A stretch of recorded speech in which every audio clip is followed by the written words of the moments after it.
Broncos country, we are back. We are live. This is Mike Dutt. I am your host, Mike Carmelini. And joining me tonight are Frankie Abbott of Let's Talk Broncos and Carl Dumler of Building the Broncos. And gentlemen, it is wonderful to see you both. Welcome to the big show. How are we feeling tonight? I'm doing great. How you doing, Mike? You look great, Frankie. I got to tell you, it looks like you got a new place. Is that what I'm seeing? Oh, the place is going fantastic. You know, it's really coming together. It's a wonderful pad right now. Yeah, it's so fun. That's awesome. I see you got your champ properly displayed over your shoulder. That's good. Of course. And Carl, the only prize possession in here. Yeah, is that the only one? Pretty much, yeah. Yeah, I'm very much like, the meme of the dude that's just like in the apartment with just like the box and like the TV and like then just like the mattress. That's basically what I'm rocking right now. It's geek. Dude, I literally did that. I did. I had the TV on the box. Yeah, it's geek. Right. I did it. And Mr. Dumler, welcome to the show, man. I'm used to seeing you right in that chair on Building the Broncos. How are you, sir? Yeah, I've got a nice little setup here. Yeah. My son the other day, he's like, "Dad, when do I get to start YouTube and take all your stuff from you?" I said, well, "No, that's you gotta eventually earn gonna this, happen. man." Yeah, yeah, probably, but it's gonna happen, yeah, right? No, this is my go-to place. Thankfully, my office is right across the street from my house. Oh, that's awesome. Yeah, so I can't take a snow day from work. They don't allow me to do that since I can just walk. But no, it's nice just being able to be right here, not be disturbed. Good place to be. I'm going to give you both a point just for showing up, guys. I really do appreciate it. And while we're here, let's get down to business. I think we should talk about the State of the Union. The Denver Broncos just came off a 10-7 season, got into the playoffs, got their ass kicked, but hey, they were there. It's a big change for us. And shouldn't Broncos country be happy? Frankie, let's start with you. What's your State of the Union as we sit here on March 6th with free agency next week? Let's go. We're in the fun part now. Like, it's really exciting. Like, we're going to get to evaluate Bo Nix. We'll see but we know at least at the base level, like he's going to be a starting quarterback for the next couple of years. And that's kind of exciting for this team because now they have a pretty good ownership seemingly in place. Like they have the three pillars going forward for the next couple of years of good ownership, head coach, and, a quarterback that they want to be a starter that they can build with that, like they can really let the money flow right now. A lot of the contracts they've been giving out have been fantastic market value for like some really high level guys. Like they got Bulls, Miners, Surtain all locked up last year. That's incredible, and at the price points they were able to get them at, I think, they should continue to do that. I really want to see them give a Zach Allen extension, considering the money that it looked like he was getting offered the other day. Like, let the Walmart money flow, baby. Like, that's what I want to see. I want to see them, like, if they have the opportunity to add a big name receiver this offseason, do it. Throw like, let's make the AJ Brown trade happen. I want them to, because they can do it. And there's the teams. Hey, Jamar Chase, you don't like Paul Brown? Well, you're gonna get Walmart dollars, baby. So like that's the kind of move I'm hoping that the Denver Broncos are able to pull off, whether it's a huge move in the draft or just something. But it's exciting to be even talking about that instead of being like, should we sign Sam Darnold? Like it's nice change of events. Same here. Well done, sir. Well done. Bring it strong, Frankie. Frankie hasn't missed a beat. He's been off the air for a couple months, maybe, or a month or so, and he just brings it. Carl Dumler, Building the Broncos. What's your State of the Union? You're happy too, aren't you, right? Yeah, so I've been covering the Broncos since the Garrett Bowles draft. Mm-hmm. And so I've not got to see like a true winning Broncos team like while I'm doing all of this. And so to have this where we have a winning team, like you said, quarterback on a rookie contract, that's going to let you have a lot of fun. And especially when I look at the rest of the division, Raiders are just Raidering. That's just what they do. Going to be interesting to see what they do at quarterback. But Chargers just had to let go of their last San Diego Charger player, Bosa. Joey Bosa. Mm-hmm. Chiefs, Joe Thuney is now gone, maybe their best offensive lineman. So those other teams are having to get rid of talent. We get to go add talent. So the gap is getting a lot closer. Year two of everybody being in the same system. Bo Nix, he hasn't been in the same like offensive system for 2 years in a row for a long time. And so for him to finally have that, all these young receivers, the offensive line is back together, all five guys. Defensive wise, played beyond what anybody thought they would ever play. I think they've got the money to add maybe a couple other players to that defense. We might be talking about that a little bit later in the show. And Don't tease me. There's a lot of Yeah, there's a lot of good things going for the Broncos. And like I said, that Walmart money, you can do whatever you want. I mean, Spend it's it. just fun money at this point. Yeah, just Spend go it. crazy. Let's go. I was no, just there it today. is. Let's spend it. Good time. Well to be done. It is. It is a great time to be a Broncos fan. I'll tell you what, man. It's been a little bit painful for Broncos country the last 8-9 years or so, but it's not anymore. Not anymore, is it? And speaking of Bo Nix, Frankie, good take, bad take. I do this every week. If I make a take like this, would you call it a good take or a bad take? Bo Nix is going to be a top 10 quarterback next season. Good take, bad take. So I was looking at the list of quarterbacks, and I was really trying to parse it in my mind, like how this would happen, because I think, I don't think any of us are saying that he's going to at all be able to surpass like that super elite tier of like 4, to like 8 QBs in the league that are just kind of like ridiculous. Now, I do think, and again, I'm not trying to go like crazy, Sean Payton's kind of system is going to elevate his stats incredibly. So his raw numbers, I think, could be in like, the top 10 realm without him necessarily putting up a top 10 season.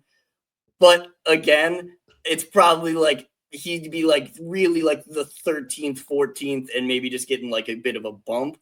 But it's so hard because there's just such an elite tier. I really don't think he's going to be a top 10 quarterback, but maybe he puts up just like these insane numbers in this system year 2 with them being able to add a ton of talent around him. I do think there is the possibility for that. And one thing I want to talk about too is just, I think a lot of the kind of the aging quarterbacks that are in that upper tier that we kind of considered like, all right, these are going to be the guys for a long time. Like Matthew Stafford should be a top 10 QB, but is Matthew Stafford going to be able to play a full season next year? Does that weigh into your opinion?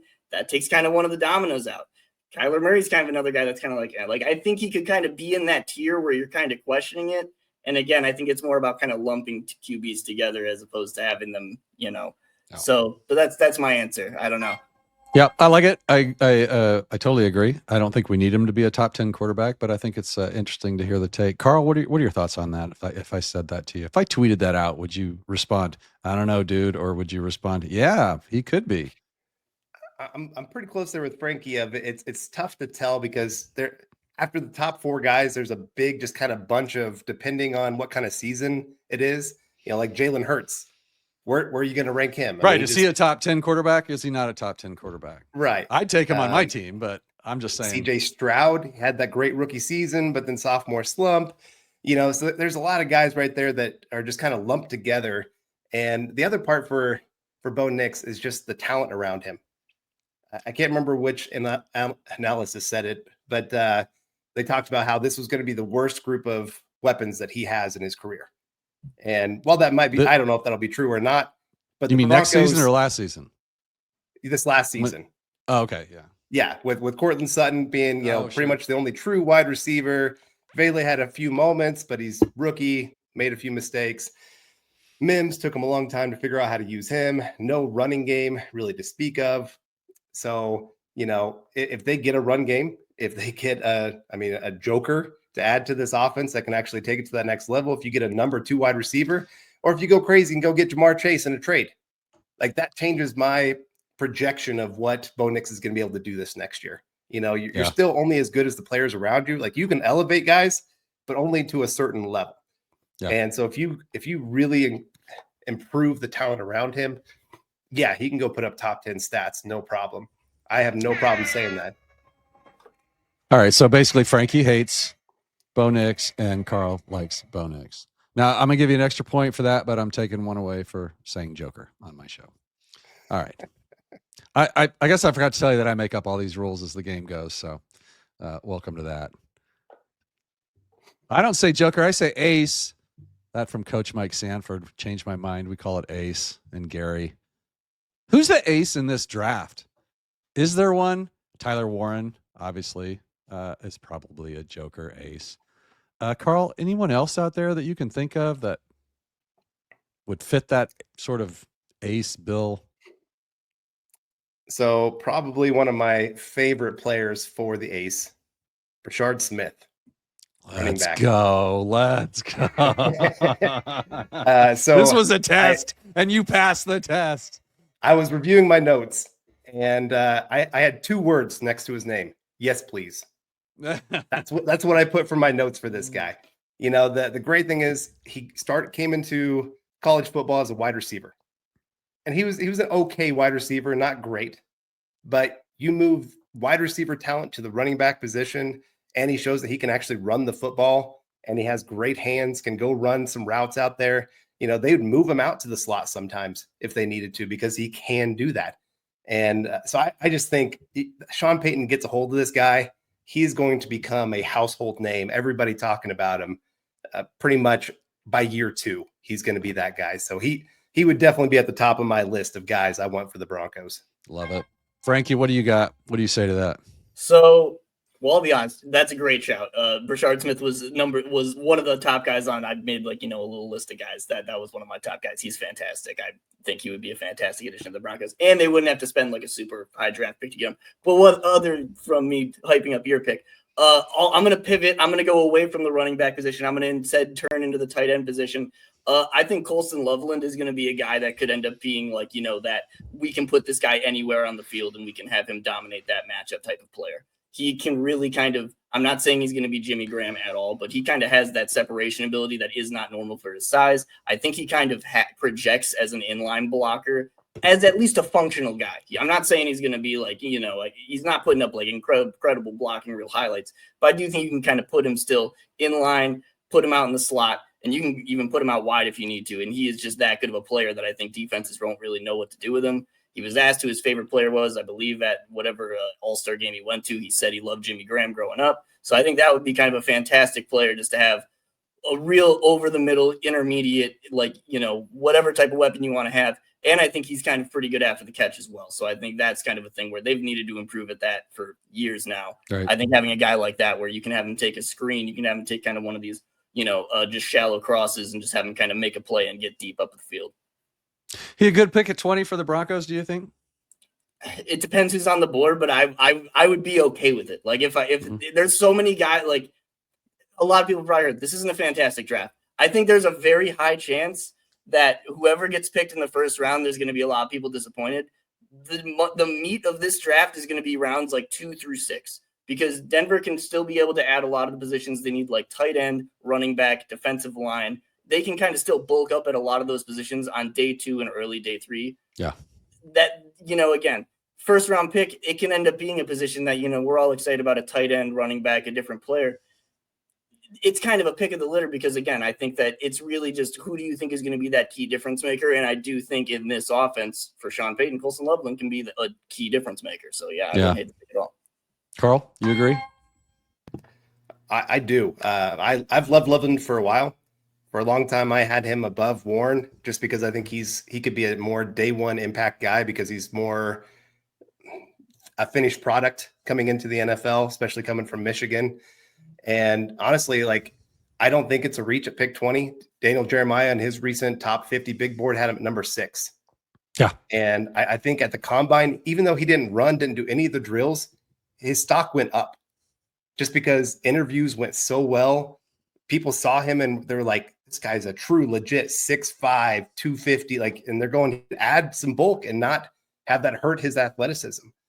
And so I think at pick 20, if that's the direction the Broncos go, I would completely understand it. I mean, I'm not huge on tight end in round 1, but this kind of draft, like you said, that there's not a whole lot of great first round talent. And so if you can fill a hole of that with a player like that, I'm good with it. Yeah. Done. Well done, both of you. Well done. 1-point game, guys. Let's do a little something different, shall we?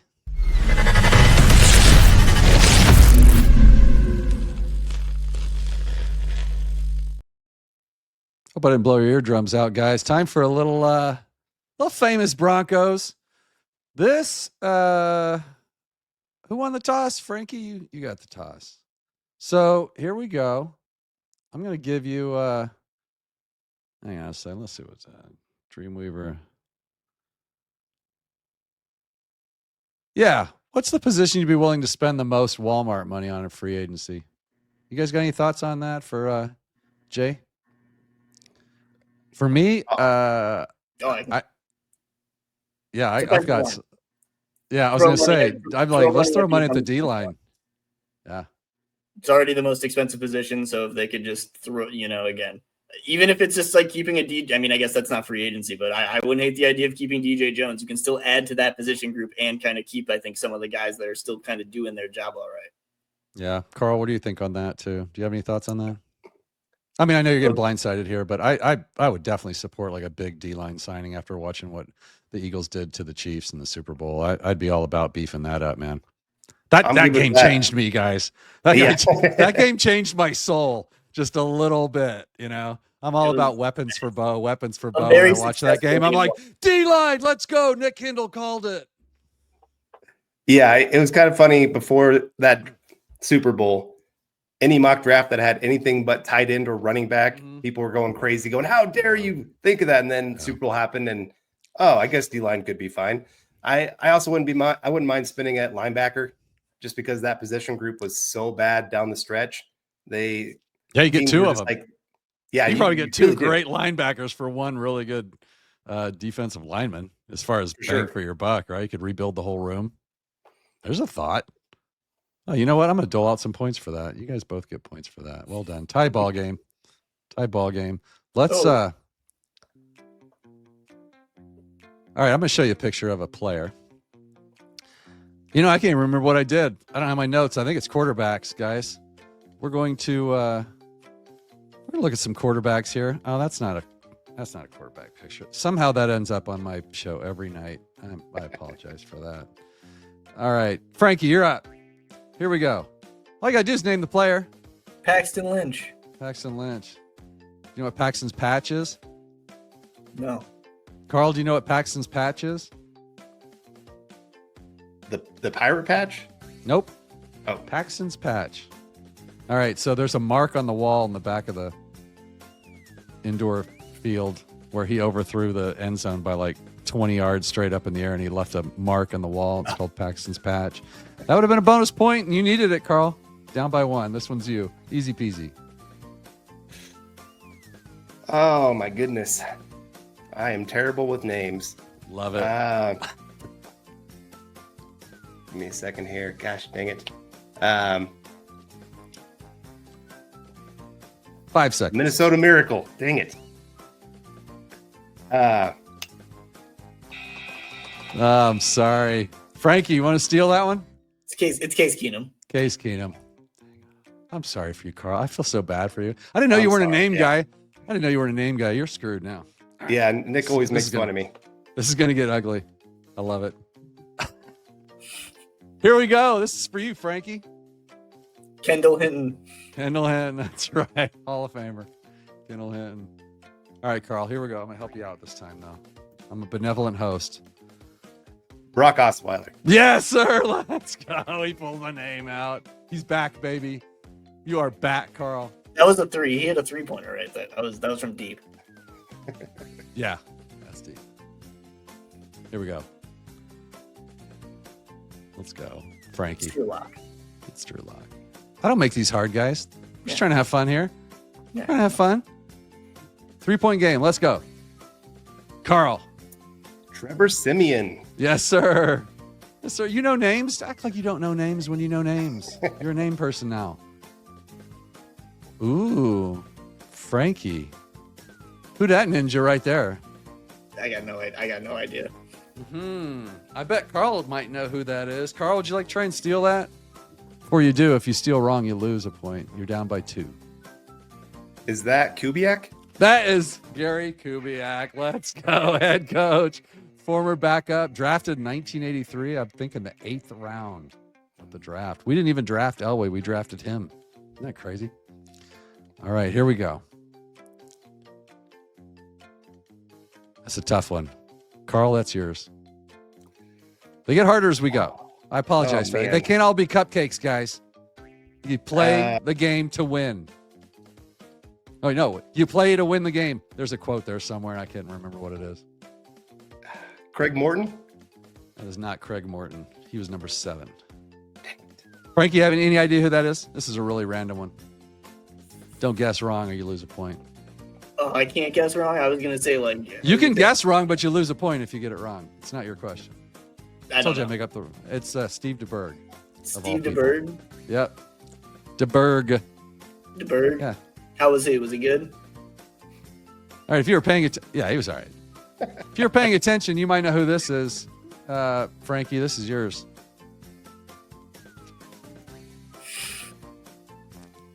This is historic. I have no idea.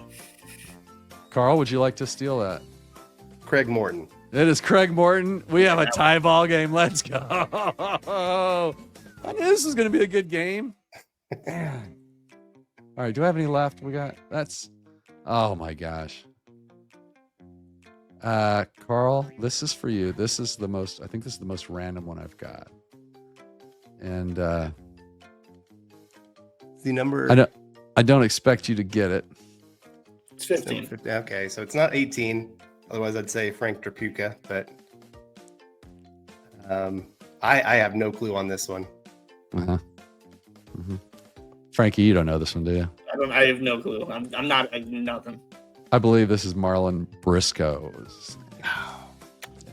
Heard the name.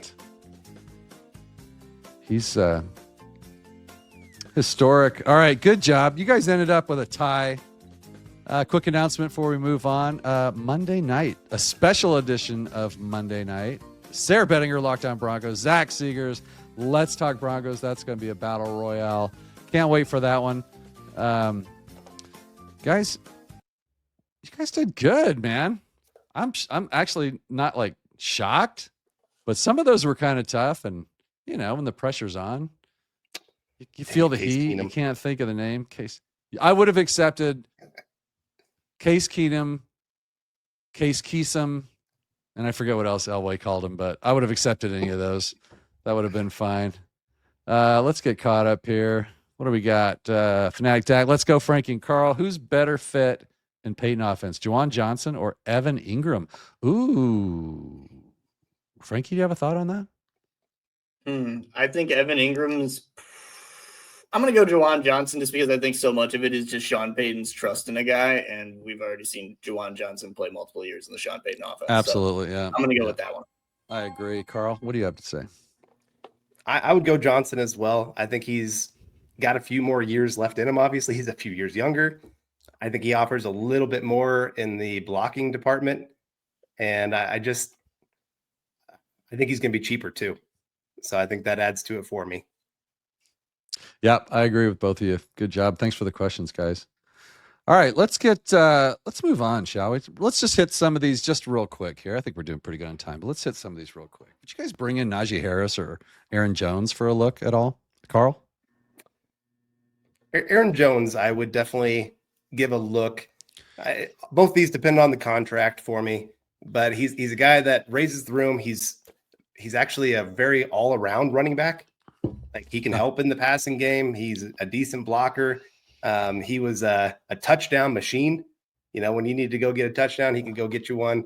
Like I said, he's not going to be a great running back, but for a guy that can give you maybe 150 touches and not take away from a rookie, but still be a very productive player, I think he would be a really good one for the Broncos. Yeah. Frankie, you agree?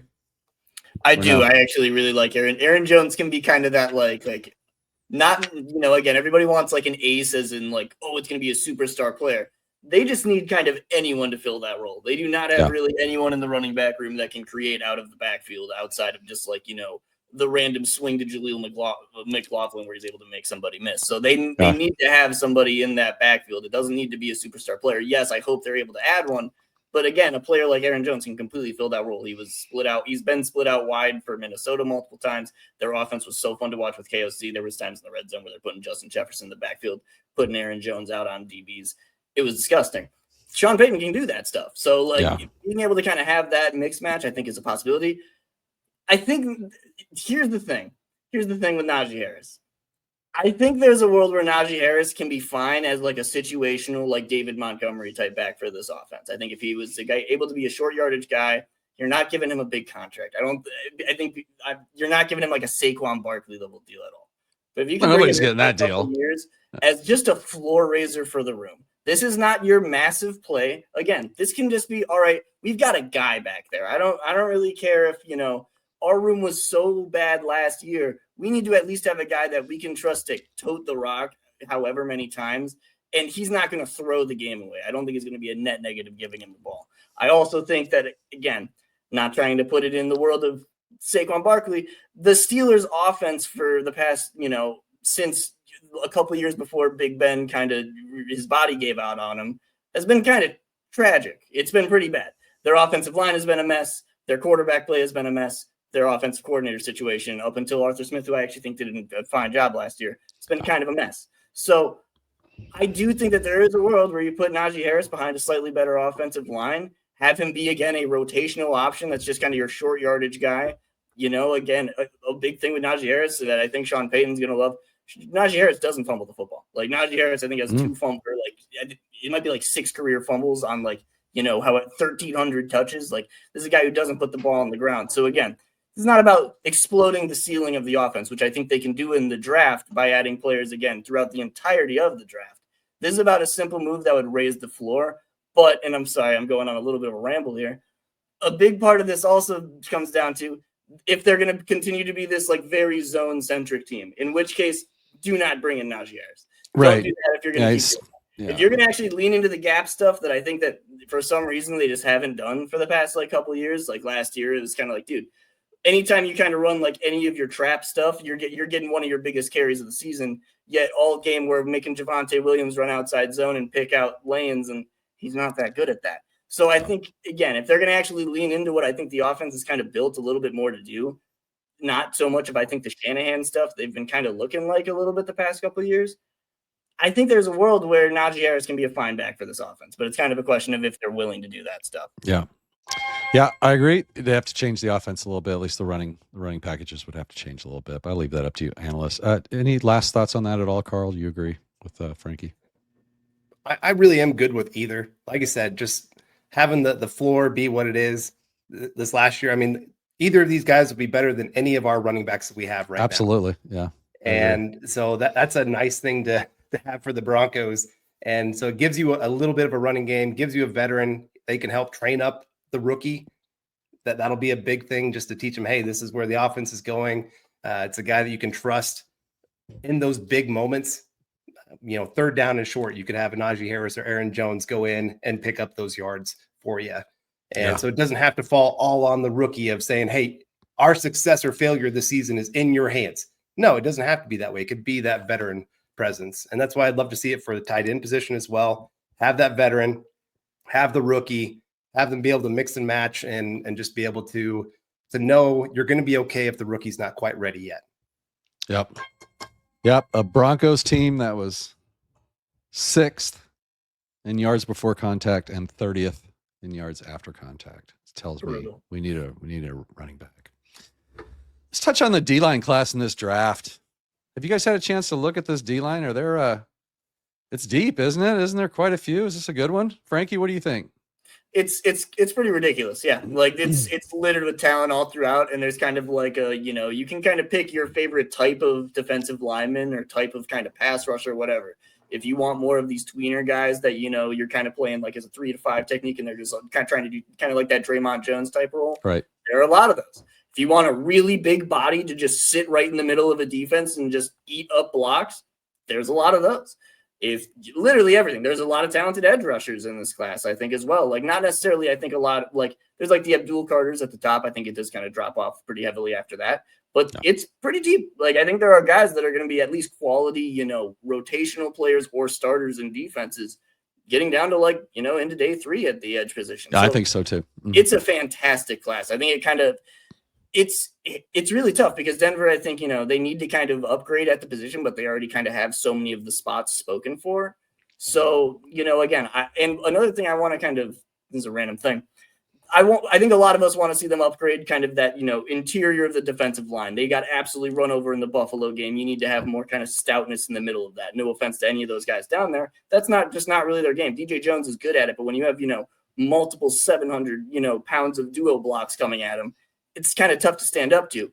But I don't know if Vance Joseph necessarily wants one of these really massive guys in the center of his defense. I'm interested to see if that's kind of something he wants because he's always been a guy that leans into guys that can play multiple, positions. So I don't know if that's necessarily going to be his thing, but, again, I think that if they can get kind of another kind of massive piece in the center of that, they're going to be golden. And there is a lot of opportunity to do that in this class. Yep. Good job. Good take. I think that we might be seeing a bit of a running back renaissance. Everything comes around, right? Full circle. And if they're not wanting to put big boys in the middle, they're probably going to have to, whether they want to or not. But we'll talk about the linebackers on top of that too, though, because that's an issue. Carl, D-line in the draft. What do you think?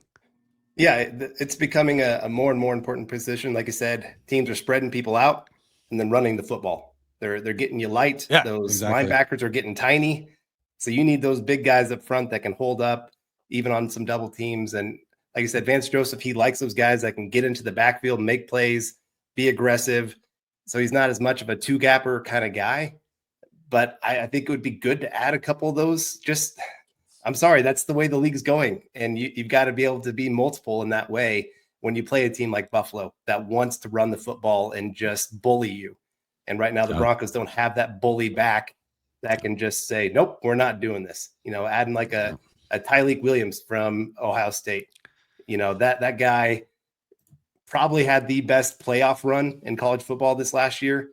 I mean, teams had to pretty much, if you weren't running outside, you weren't going to get positive yards in the run game against Ohio State because he was just dominating at the point of attack. I would love somebody like that for the Broncos. Now, earlier in the season, he wasn't quite like that. If you want a little bit more well-rounded guy, we can go back to one of Bo Nix's teammates, Derek Harmon. He lost a little bit of weight, got better as a pass rusher this past year. He was already a really good run defender and kind of figured out how to play at his new weight, looked great. So kind of like Frankie said, I mean, you've got so many different choices and it's just so deep. You don't have to take one first round to get a good, talented player. Second, totally third, agree. Fourth round, you're going to be in a great place. Yep. Good job, both of you guys. A 1-point game. I knew this was going to be close. Carl, let me ask, how do you feel about Walter Nolan? I'm curious. His inconsistency bothers me a little bit.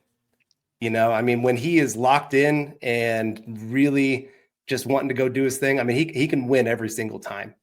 It's just there's some times where it doesn't seem like he has a plan in place. And so he's a little bit slow out of his snap, doesn't quite know what he's going to do. So he kind of just stands there and shuffles his feet. So I just wish he was just a little bit more, hey, this is exactly what I'm doing. I know where I'm going. Go make a play. That's what I want to see from him. How would you feel about him at 20? Really good. Ooh. Yeah. He's one of my top players. Points if he could be there. Just because, again, he doesn't have to start year one for you. You're probably going to bring back somebody in free agency, whether that is DJ Jones or Poona Ford or somebody like that. You're probably going to lock up Zach Allen. You still got JFM here. You got Roach. So he doesn't have to be the man day one for you. He can learn. He can grow. He can learn, especially from like a guy like Zach Allen, who is that go, go, go all the time, have a plan kind of guy. I would love to see those two paired up next to each other. Yes. Yeah. Yeah. This is isn't it fun to be where we are right now with free agency next week, the draft coming up, and not sitting here talking about, who's our coach going to be, And can you imagine looking for Jackson Dart? Right. Dart. I heard the ball comes out of his hand really well. I mean, it's just like it's a breath of fresh air. We have to worry about other things like worrying about our inside linebackers. Let's talk about inside linebackers here for just a second. Frankie, can we do that? What the heck is going to happen? Is Singleton going to come back? We don't know, but he's probably going to be there at camp. I think we need to get somebody in the offseason free agency. I think that would be one of my top 3 wishes, that we could get somebody. What are your thoughts on inside linebacker, Frankie? So I would honestly like if they kind of took a bit of a scattershot approach. I really don't think you need to invest super heavily at the linebacker position. Yeah. Me personally, I think we need bodies. They can professional make bodies. 2 to 3 mid-level signings, because I think, again, Carl talked about it. So much of it is that they're you need to have the big bodies on the field. And if you're able to kind of have 2 to 3 linebacker sets of guys that can kind of at least play in some of these formations where teams are just going heavy, like the Buffalo Bills were so good against Denver at running out of these jumbo formations where they brought in off extra offensive linemen, yada, yada, yada. So Right. Denver needs to be able to counter that by being able to match that with either having extra defensive linemen on the field, but also it would be nice to be able just to throw an extra linebacker on the field. Oh. So if they can be able to pull something off like that, where again, you don't have to throw out the day one 3-year, whatever $65 million contract that insert linebacker is going to get. Maybe that's way too much. Whatever. Yeah, that's a little much. Yeah. Contract was. Whatever the big money You know contract what I'm would be. saying. Yeah, Throw we're out not the doing day that. one contract. I really think, again, as much as everyone might hate it, the Alex Singleton injury really kind of wrecked the defense this year, but they've had pretty decent success, in my opinion, with kind of taking the less money spent route. The last couple seasons, you brought in Alex Singleton for a near minimum deal. Cody Barton, as much as everybody hates him because he got kind of put into the position where he had to play as more of the thumper instead of being the guy you can kind of have play next to the thumper, he is still a guy that he didn't have to cost you that much, and he was still able to give you like 1,000 pretty good snaps. So he was fine, right? Yeah, I mean, he was okay playing out of his comfort zone. I thought he was fine. I heard that stuff too. So I think this is an approach where, again, you can wait until the second wave of free agency comes, sign a couple guys. Again, like you said, rebuild the room. You don't have to just, I'm not saying don't overspend on, or I'm not saying don't sign a top end guy, but I don't think they need to go out of their way to like, oh man, we need to completely change up, this defense by adding in this like super piece at linebacker, because I don't think that's really what Vance's defense calls for. And again, the defense was plenty successful last year by doing what they were doing, just blitzing the hell out of people. So I just, again, I don't think it's a thing where they need to spend super big on day one. Take a kind of multiplicity approach, grab a couple guys at later in free agency, maybe throw a draft pick at it on day 2, day 3, and then you're good to go. Yeah. Well done. Good take. Carl, what are we doing? I honestly, I wouldn't mind spending a little bit of money at the position. Just, it was a position that got bullied quite a bit. They didn't really have a coverage guy. I don't trust Drew Sanders to be that next emerging guy. I just don't think he's great dropping back in coverage. If you have him just as your blitzing linebacker, great. If that's his only job, but they need to find somebody that can drop back and not be the biggest liability on the field. Jamie Sherwood, he's small. Ooh. He is small, 215, 220 for linebacker, but he's quick. He's a safety converted to linebacker, so he has some coverage abilities. I think, him next to Singleton could be fun. And then maybe add in a draft pick that you can be trying to build around. Linebacker is just, I think, one of the toughest positions to try to figure out draft. Like NFL teams, the first round hit rate for linebackers is terrible. Yeah, so I'm actually thinking. Yeah, I'm actually thinking more like free agency. Like I'm not really looking at the draft. I mean, I'm sure they'll dive into some of that, but I was looking more into like free agency. Like we need to get a patch. There's got to be somebody out there that. Right. And it's not big dollars. It's not big dollars. I know. I keep interrupting you because it's my show and I can do whatever I want. So I'll give you a point just so I can talk. But I mean, it's not. Linebackers, inside linebackers you can get them. I mean, you can get good, solid players, and I think that's what we need. I'm not looking for the next superstar linebacker. I think that we need help in that room, and I think we need to get it in free agency before we start drafting somebody or trying to get Drew Sanders to be something maybe he's not going to be. So that's my thoughts on that. Yeah. All right, let's move on. All right, we got to start hitting these a little quicker because I do want to get to him. Courtland Sutton. He's coming back next year, Carl? Yeah, I think so. It seems like I've heard Broncos are already working on a contract with him. He wants to be here. Broncos want him here. He had great chemistry with Bo Nix. Pretty much it was his go-to when things were breaking down, throw it up to Courtland Sutton. And he'd figure out a way. That's his whoopee. Yeah, and as the season progressed, those two really built something special. So I think it'd be a great thing to bring him back. And again, if you can find another weapon that takes some pressure off Courtland Sutton and open him up a little bit more, then things can really take off for that offense instead of him having to be double, tripled coverage, the entire game. So I would love to see him back. Yeah. Frankie, what are your thoughts on Court? I think you got to keep Court. He's been such a key piece of kind of the development we saw out of Bo Nix last year. He's such a cog in the offense right now of all the kind of core concepts they like to run. The only thing that is, again, the only issue with Court is still that he just does nothing for you after the catch. That's not me trying to, since the knee injury, he's just not really been that type of guy. And I think, again, a lot of what he's running are these kind of in-breaking dig type routes. You could maybe look to have like an upgrade there. But again, the chemistry he has with Bo Nix right now, especially at the price point he's at, you have to keep a guy like that. There's no reason to get rid of him. And it would be very I don't know, just very funny, honestly, if after so many years where they didn't have a quarterback in place, it probably would have made more sense to cash in on a guy like Cortland Sutton, who were reportedly willing to give up whatever it was for him.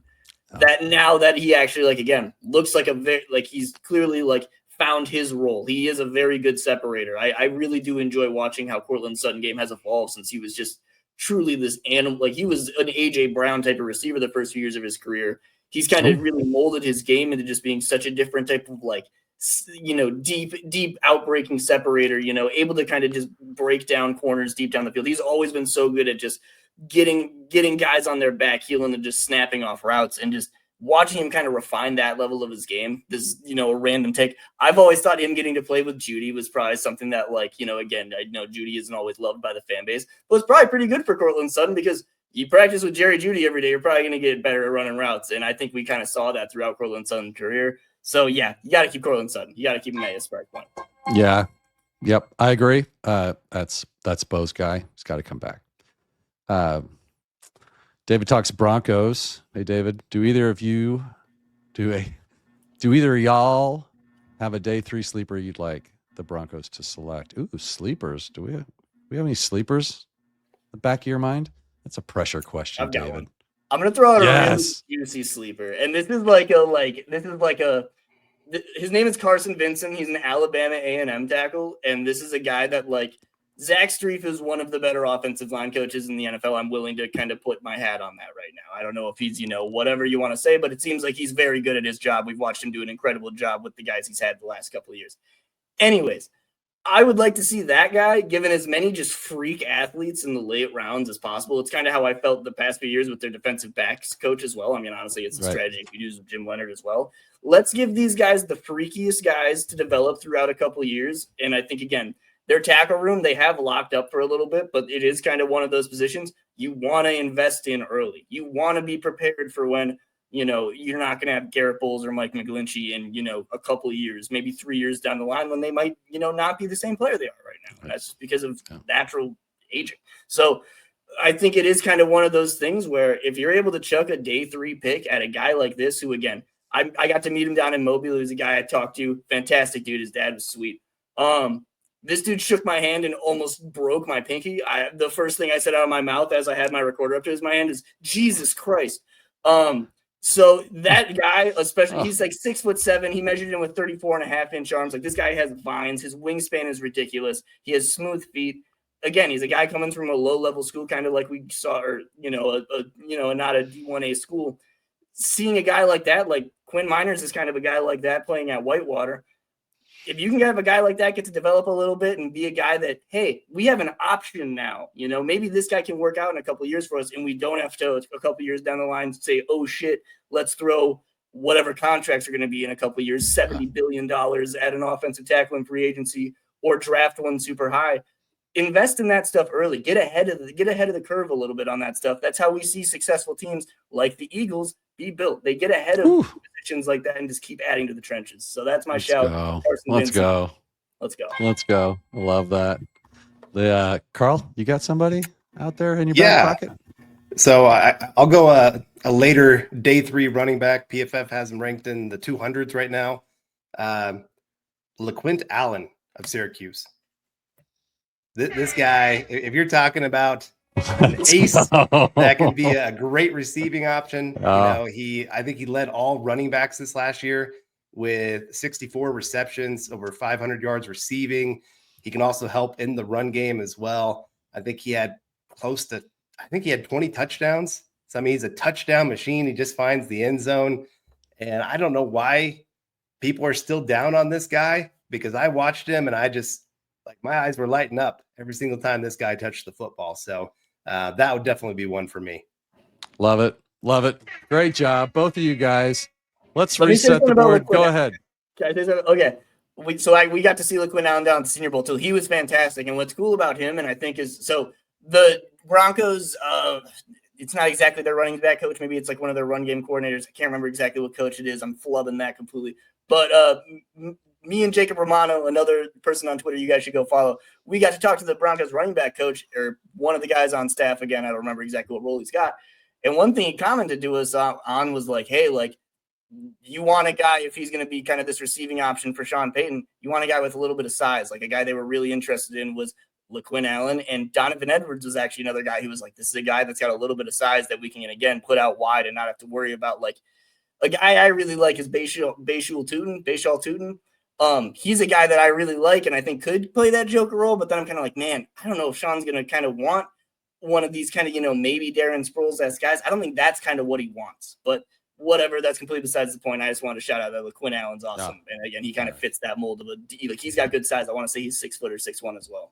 Frankie, that's why people are here. They want to hear what you guys have to say. They don't want to hear what I have to say. Man, if you got something, throw it out there. I might even give you a point for it. You never know. I've been watching the points. I've been watching comments. What do we got? 3-point game? Ooh, this might be the highest scoring game of all time, by the way. I can't see the points. That's what we do. I got something else to put up there right now. Oh, that's fair. Let's all right, so I put this up before the show. Mic'd up pod poll. Better receiver for what the Broncos want to do. Sutton 80% over Metcalf. Whew. I mean, I'm kind of shocked, although I think that Sutton is fine and we don't need Metcalf. I wouldn't mind him on the team, but I wouldn't replace him. I wouldn't replace Sutton with Metcalf, I guess is what I'm saying. If that were the case, then I would just rather keep Sutton. But yeah, look at Broncos country out there speaking their minds. What do you guys got any thoughts on that poll for everybody watching? Yeah, Frankie? Carl, go ahead, Frankie. Anybody? My wife? Is it at the same price point? I guess that's kind of the big No, thing don't worry for me. about I don't care Whatever, about price point. okay. I'm just talking about player on player. I still like Sutton, I think, because, again, such a big part of, I think, what we've seen out of Sean Payton the last couple of years is he wants a guy that he trusts to kind of use in his offense. And I think, again, he's had Cortland Sutton now for a couple of years and clearly knows how to use him. So I don't think there has to be that, like, weird little growing pains period. And I just think Cortland Sutton right now, again, I don't think they kind of need him as what they want out of their X to kind of be that, maybe a little bit more explosive downfield or a little bit more explosive after the catch option. I don't think they necessarily need that, at least how the offense is constructed right now. So I'm okay still keeping Cortland Sutton over him, but I don't think it's really that far apart. Yeah, no, I agree. I think they're tight. I'm surprised by the 80-20. Yeah. Oh, 100%. But maybe that's what everybody's taking into account. They're like, well, why would we pay this guy? And then I guess Seattle's asking for like a 1 and a 3 or something at this point. That's not going to happen. But I mean, if you throw that into it, Carl, what are your thoughts on Metcalf versus Sutton? Yeah, I think Sutton fits well into this Peyton offense. He's a better route runner than people give him credit for. His deep in route is incredible, which is something that the Broncos run a ton of. Yeah, stick route's great. Yeah, that's Sutton's go-to, and he can go high point the deep balls. DK Metcalf, I mean, athletic freak. When he's running in a straight line, there's not many better in the NFL. But you go watch how Seattle for most of his career used him. Like his route tree is about 3 routes that they would try to use him for. This last year, they changed it up.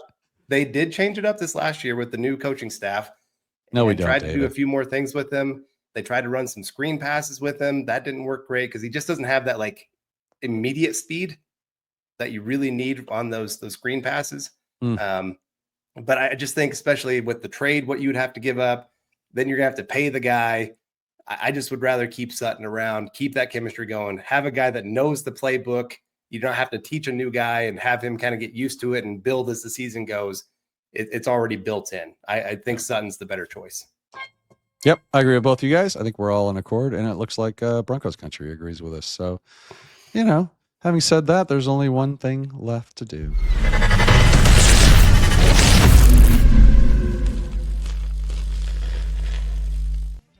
Let's do some trivia, boys. This is where the rubber meets the road. What do we got here? I can't even remember. Head coaches and records, I think. This one's going to be fun. Coin toss went to Frankie. Frankie, you're up first. Can you guys hear that music? A little bit. Catchy, isn't it? I think it's Ooh, Family that is. Feud. I like it. Let me see. I can't hear the music. Shut up.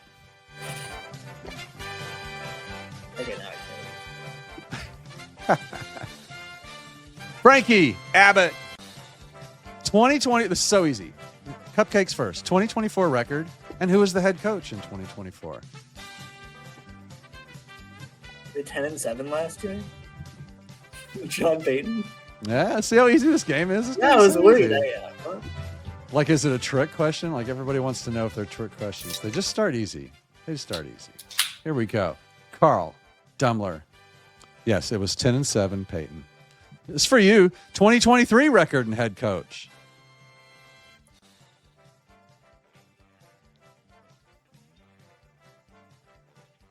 You're muted. Carl, you're muted. Oh, there we go. Broncos were 8-9. That's a point. You're losing a point for being muted. Dang Not it. really. Oh, man. 8-9. They were 8-9, and Sean Payton. Sean Payton was head coach. That's right. See how easy that is? I'm a nice host. I'm not here to screw you guys over. But they do get harder. 2022 record, Frankie, and head coach. I'm gonna go with were they 6-11? That was Hackett. Well, they had multiple coaches that year. Carl, did you want to take a stab at that? You lose a point if you're wrong, though. Don't be looking it up either. I've gotten into your computers. I know exactly what you guys are doing. Any guesses? You're muted again. If you mute yourself, that's a point. Down to Okay, sorry. 89. I have a cough going on, so I mute myself. 5-12. They were Hackett and Don't say anything. Rosberg. Oh, see, you shouldn't have said that. Dang it. All right, that's a point. 5-12 with Hackett. We'll come back to the rest of that question. All right, so this one's for you, Carl, since you stole that one, right? Yep. 2021 record and head coach. That was Fangio. Yeah, you're halfway there. Halfway there. 7-10. Let's go. Well done. I would have never got that, to be honest with you. I move on from things like that. I completely forgot about that. I watched it. All right, we're going back a little farther, Frankie. Frankie Abbott. 2015 Super Bowl winning Broncos record that year. It's like 11-5. Incorrect. Damn it. But good guess. Carl, would you like to steal? 12-4. And Kubiak.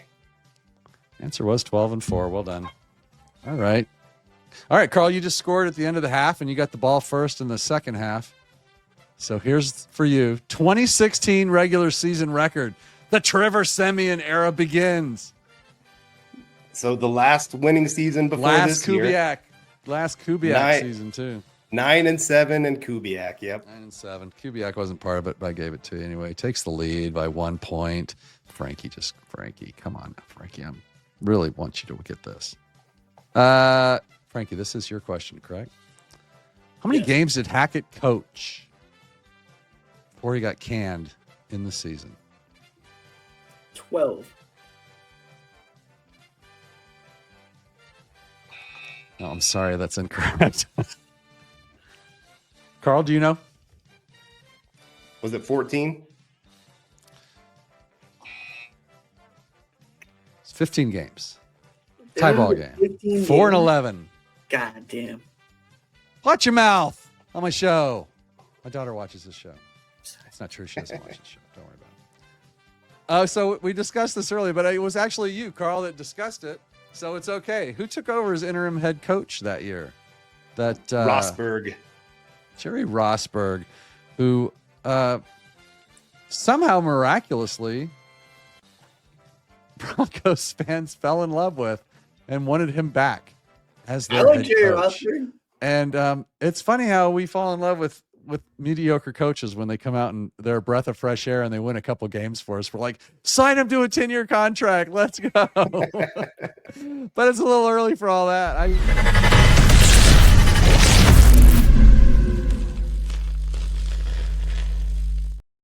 That's nonsense. We're not signing somebody like that. Thank God. But yeah, I liked him too, man. I mean, to be honest with you, he was cool. I loved his press conferences. He was a breath of fresh air, right? Right. He's Yeah. great. Like, but that's just, He knew he was there like for a reason. And it was fantastic. yeah. But I mean, the thing is, you know why we feel that way, because of the situation we're in. It's like, to fall in love with Jerry Rosburg is because of the crap shithole that we're living in makes him just look that much better. But yeah, whatever. Big debate. Let's do a big debate, shall we? We've got let's go draft on this, right? Best player available is probably the way to go in this draft, I'm thinking. I mean, if a Genty or, Tyler Warren or, I don't know, pick your poison, shows up at 20 and drops in our lap, let's go. Regardless, let's get him. But generally, this draft to me sets up best player available pretty much the whole time. Agree? Disagree? Frankie, you go first. Should we lean more offense than defense, or more defense than offense? Pick one. You got to pick one and sell me on it. In the first round or the entire draft? I'm sorry, I don't The mean whole to draft. You come out of the draft, you're shoring up your defense, or you're shoring up your offense. Which one's more important? offense. This year, it's definitely offense. They need to infuse some young, explosive talent into any position group on this team. It needs to be, again, Marvin Mims has provided a great spark out of his role, but again, he doesn't really have a defined role in the offense yet. Cortland Sutton, again, fantastic player for what he does. I think he is, again, a little bit limited in the explosive department. They need to add explosiveness in weapons, and you want to get those guys cheap. Yeah, I totally agree. Carl, to you. I'm leaning offense too. I mean, it fits so well with what you need on this Broncos team. Running back, tight end, getting those kind of guys, especially early in the draft, would be huge for the Broncos. And defense, I think usually you can find more quality defensive players in free agency than you can on the offensive side. The Broncos found Roach, JFM in a pretty cheap trade. Even Zach Allen. You added him to the roster. The linebackers, you're right. They weren't great, but you were able to add them late, and they were still at least halfway competent half the time. Your safeties, Brandon Jones, you got him for super cheap. Yeah, boy, they got some to the team. So they really did clean up, didn't they? With their sort of bargain bin, not bargain bin, but they really cleaned up last year with the Brandon Joneses and the Roach and Franklin Meyer, like just a little bargain shopping. I'll take one of those and give me one of those. And then walked out of the store with an armful of little players. And all of a sudden they turned into not core, but I agree, Carl. I mean, that's more of that, right? Yeah, exactly. So I think you can spend on the defense, draft for the offense. Top wide receivers are not hitting the market. Top running backs, well, I guess they did hit the market last year, but I think there's going to be a little bit of course correction on some of that. Offensive linemen, hard to build.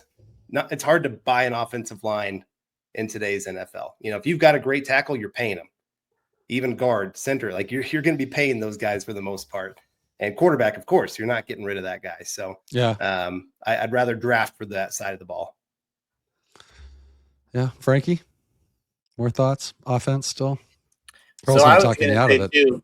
The JFM thing is a great example to bring up because that is an area where I really hope that they're kind of keeping their eye out because, again, there are a lot of franchises right now that are desperate for quarterbacks that are kind of not in great shape.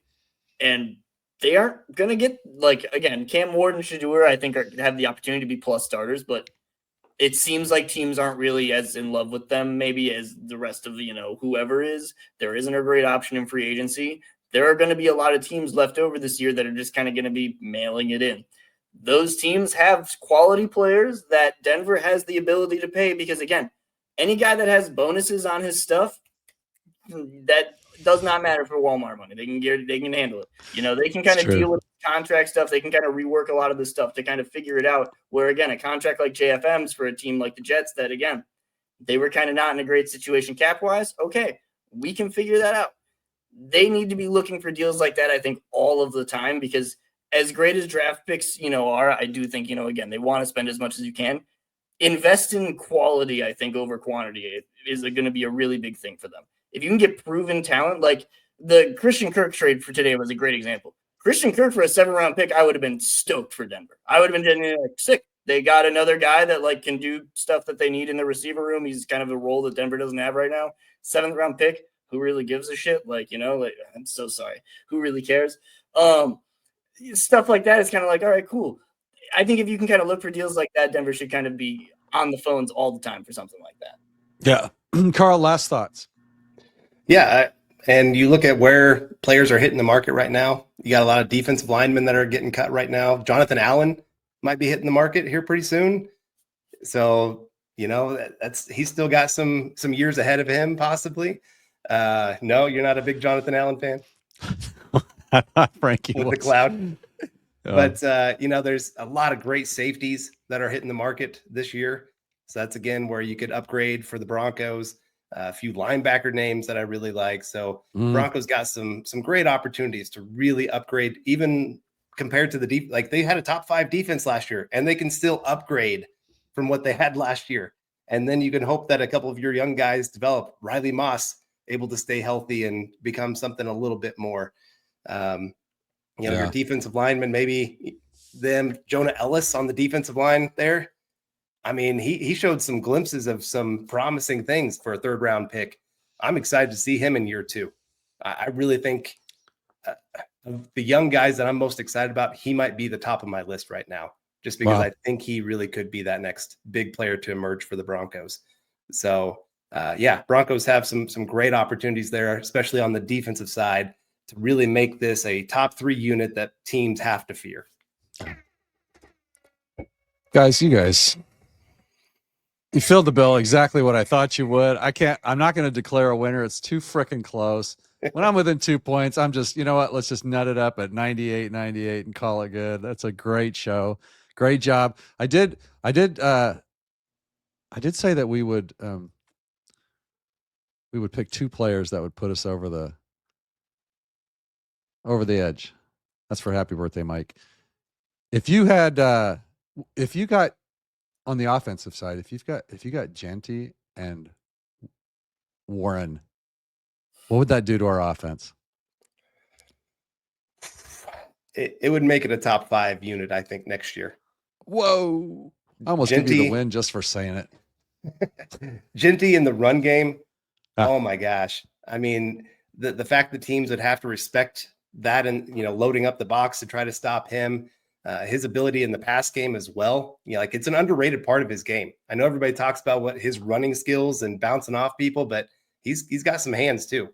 And then you got Warren, and just how Sean Payton can use a guy all over the field. Like, you can stick him in the backfield and use him as a running back if you want to. He played center for a snap. He snapped the ball, ran down the field, and caught a touchdown.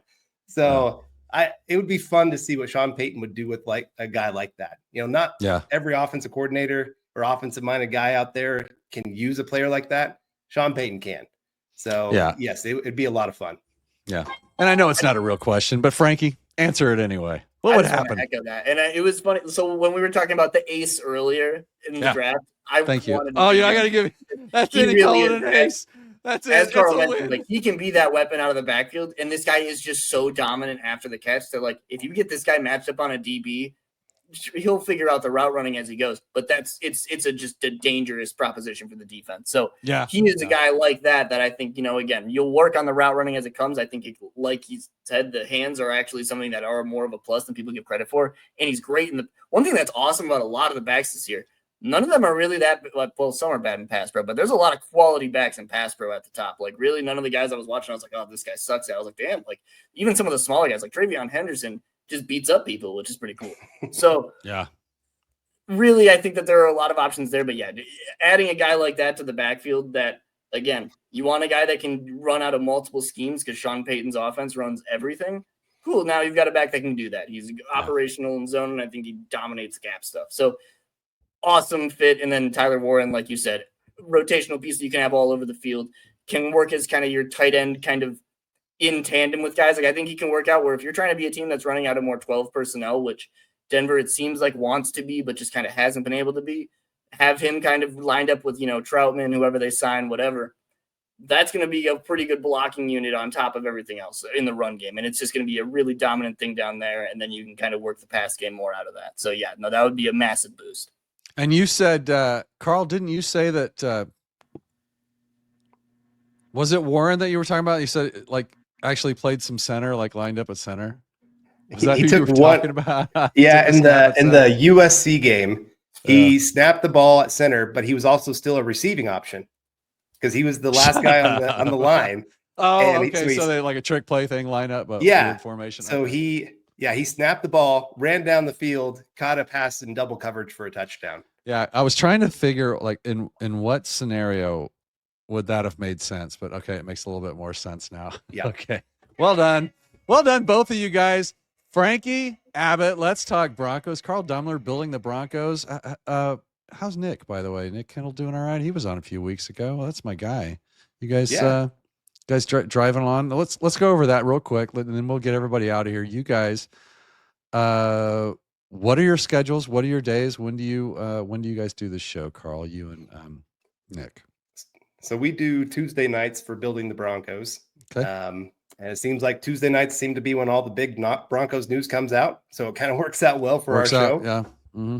And so we're live kind of like this, and it sets up great. So yeah, come check us out Tuesday nights, every Tuesday. Yeah. Mile High Huddle network over there on YouTube. Easy to find and easy to love. Frankie, you and Robbie are going to fire up full field read, I'm sure, here as the season gets closer. And maybe even after the draft, when we get our picks all in, you guys are going to go study those, of course, and post. Yeah, no, there will be live full field readings with me and Robbie very soon. We've been, we have actually one thing we've been very excited to do is we're going to go over a Sean Payton versus Pete Carroll matchup from like 2022 or whatever the final year Sean Payton was coaching was, and he was on the Seahawks. It's like a Jameis Winston start. It's really not like that, like sexy of a game to go over, but it'll be very funny just to be like, all right, here's how these guys were matching up a couple years ago, because like, again, the year Sean Payton was running with like Jameis at quarterback was really like just the most like purified version of his offense I feel like we've gotten to see in a little bit. Like it was very just like,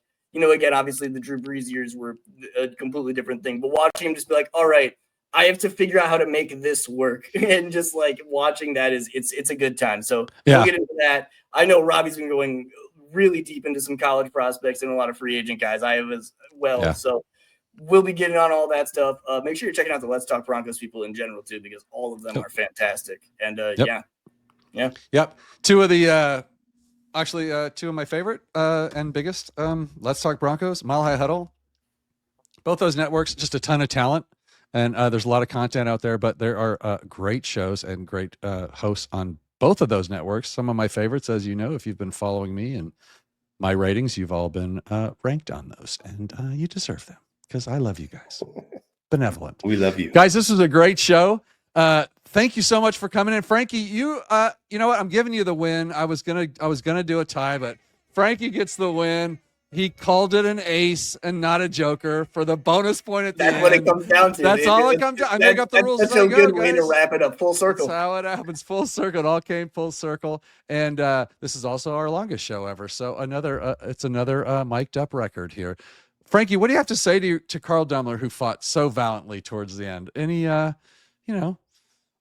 parting words to your opponent? I think you deserve the win equally, if not more than I do. So, again, let's go. You're shooting the stuff on the prospects and the free agents with me, because you took a lot of names that I was going to mention. So very much both like good job, but also like, a little bit. So, that's what I got.